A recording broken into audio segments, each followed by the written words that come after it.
The night before the fallout, the house was filled with a deceptive sense of warmth and camaraderie. Sarah sat comfortably on the sofa, surrounded by Hannah and Michael's stepmother, the women who had welcomed her into the family. Their conversation flowed easily, but underneath the pleasant facade ulterior motives. Michael's stepmother, "Oh, come on, Hannah, let them enjoy their life," Michael's stepmother chided gently. "Sarah, I'm telling you, there's no need to rush just because this silly girl wants a niece." She playfully slapped Hannah on the head. Making her whine, Sarah giggled, feeling a genuine warmth in the exchange. "Mom, you know I love kids," Hannah responded with a pout. "Sarah, why don't you get married?" "You're 26, Sarah asked, curious about Hannah's single status. Hannah shrugged. "Just not my thing," she said, and they all laughed together. In that moment, Sarah wondered why Michael was so distant and rude to them. They seemed so sweet and caring. "Anyway, Mama, let's get to the point," Hannah said, shifting the conversation. "Point?" Sarah echoed, her curiosity piqued. "Sarah, you know tomorrow is Michael's birthday," Michael's stepmother said, smiling. "Yes, Mom," Sarah replied with a smile. Hannah leaned in closer, her eyes twinkling with excitement. "Hannah, and you must have planned a surprise for him."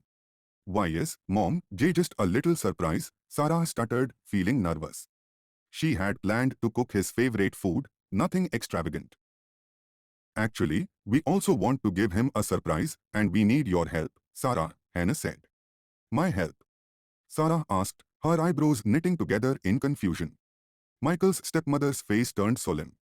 "You know Michael doesn't consider me his mother, no matter how hard I try," she said, tears welling up in her eyes. Sarah, unfortunately, believed her. "This time, I want to make my little brother realize that I love him. Will you help us, Sarah?" "Please," Hannah pleaded.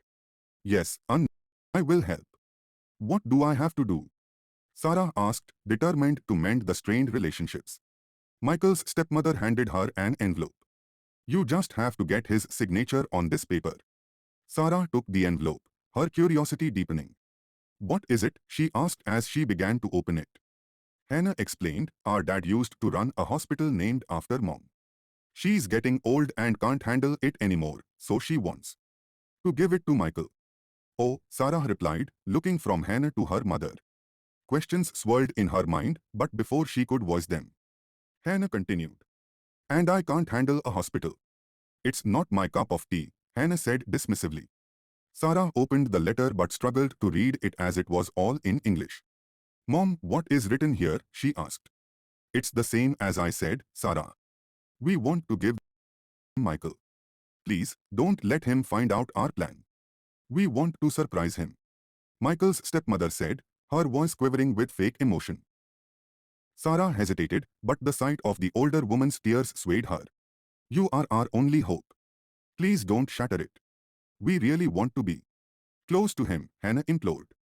"Okay, Mom, don't worry. I will do it," Sarah agreed, forcing a smile just as Michael walked in from the office. "Sarah, bring my dinner to the room. I'm hungry," Michael said, looking at her briefly before heading upstairs. Taking off his watch. "Look at him. He didn't even look at us," Hannah complained.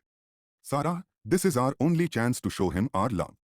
We also want to eat with him," Michael's stepmother added. "Don't worry, Mom," Sarah reassured them. "Thanks, Sarah," Hannah said gratefully. "It's okay, I have to serve him dinner now. He must be really hungry." Good night, Mom," Sarah said, hurrying to the kitchen to prepare Michael's meal. Sarah and Michael had just finished dinner and were now in their bedroom. Sarah emerged from the bathroom, nerves tingling. Michael was sitting on the bed, absorbed in a book. She glanced at him, steeling herself for what she had to do. She couldn't understand why Michael was so rude to his stepmother and stepsister. They seemed to love him dearly. Determined, she walked to her wardrobe, retrieving the paper she had been given.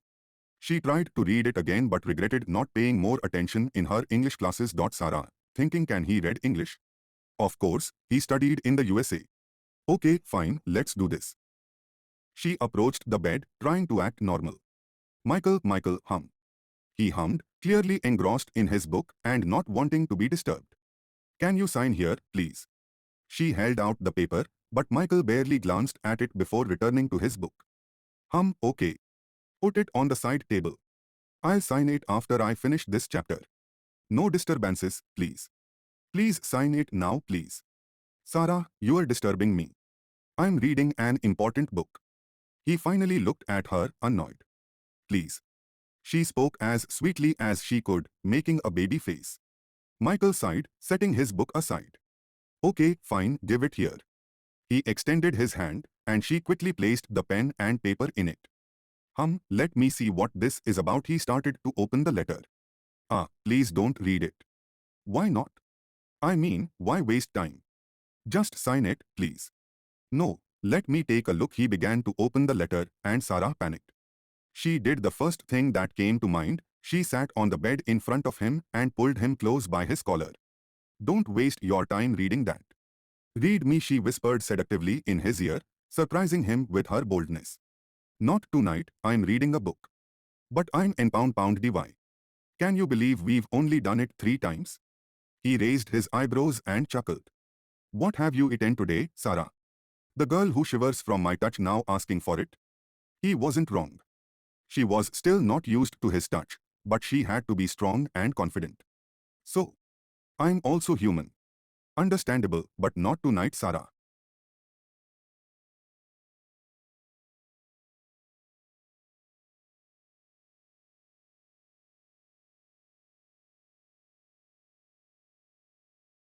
I told you, I'm also human. And it's fine. I can understand this book is more interesting than your wife. She stood up from the bed, but he grabbed her wrist, pulling her back onto his chest. A wife is more important. He brushed his nose under her ear, making her close her eyes and clutch his shirt to control her heartbeat. Signature? After, he flipped them, so she was lying on the bed and he was on top of her. He buried his face in her collarbone. Sarah, please. He lifted his head and looked at her. You'll forget. Please, Michael, it's really important. Tomorrow is the last day to submit it. Fine. He sighed, leaned toward the side table, grabbed the pen, and signed without reading. Sarah finally let out a sigh of relief. Now, shall we? She nodded shyly. Michael, don't be shy now. You asked for this. As he leaned in, the weight of the signed paper and her deception hung heavily on Sarah's heart, but she pushed it aside, focusing on the man she loved and the moment they were about to share. The next morning, Sarah woke abruptly to the sound of Michael screaming her name from downstairs. Panic surged through her. Michael had never raised his voice at her like this before. Usually, after their intimate nights, he would let her sleep in and tell her he'd eat at the office. But today was different. Sarah? Michael's voice echoed through the house again and she shivered. Hurriedly, she threw on her slippers and rushed out of the bedroom. Why yes, Michael, she stammered, her voice trembling. Where is that paper you made me sign last night? He demanded, cutting her off before she could finish.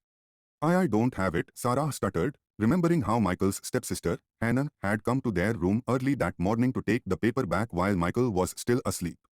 You idiot! Michael yelled, tears springing to Sarah's eyes as he called her an idiot in front of his mother and sister. Hannah stepped in, her voice dripping with disdain. Whatever you had is now mine, little brother. So better get out with your brainless wife. Sarah stood frozen, unable to believe she had been tricked. She ran downstairs, tears streaming down her face, and confronted Michael's stepmother. Mom, what is this?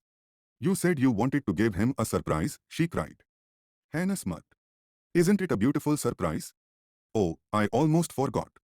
Happy birthday, my lovely brother. You can't do this, Sarah pleaded, but Hannah ignored her and turned to Michael. Give me your wallet, Hannah demanded. Michael said nothing, just glared at Sarah with burning red eyes, filled with hurt and anger. Hannah snatched the wallet from Michael's pocket herself, pulling out all the cash. Get lost, she spat. Oh, come on, Hannah. Don't be so harsh on your little brother, Michael's stepmother chided, taking the wallet and leaving a few bills inside. At least give him some cash. I don't want a billionaire to beg on the road, she said, sliding the remaining cash back into his pocket.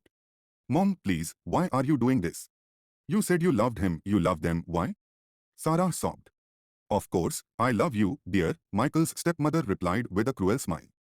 That's why I'm giving you 10 minutes to pack your bags. Mom, please, Sarah begged, tears streaming down her face. Hannah looked at the clock. 9 minutes. Sarah tried to protest, but Michael's voice cut through her cries. Pack your bags, he said coldly. Michael, let me talk to them. I know they're just pranking. Michael roared, and Sarah ran upstairs, heart pounding, to pack. She threw some of his clothes and hers into a bag, along with her documents and college degrees, and hurried back downstairs. Hannah inspected the bag, ensuring Sarah hadn't taken any jewelry. Mom, please don't do this, Sarah pleaded again. Michael's stepmother walked up to her and yanked the wedding ring off her finger. Diamond rings don't suit beggars, she sneered.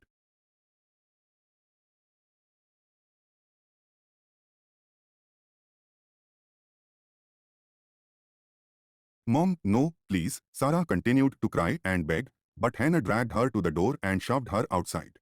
She stumbled, but before she could fall, Michael caught her by the waist, pulling her into his arms. She sniffled against his chest and looked up at him, seeing nothing but cold anger in his eyes. I'm sorry. She tried to apologize, but Michael cut her off. I don't have much money. We have to take the bus, he said coldly. He set her on her feet and gripped her wrist, leading her to the bus station. They waited in silence, the tension palpable. When the bus arrived, they stepped on board. Michael looked distinctly uncomfortable. Sarah could tell it was his first time on a public bus. Later, they found a room in a one-star hotel. Sarah sat in a corner, crying her lungs out, while Michael remained on the balcony, staring out at the city. Exhausted from the emotional turmoil, Sarah eventually fell asleep on the floor, her heart heavy with the weight of their situation.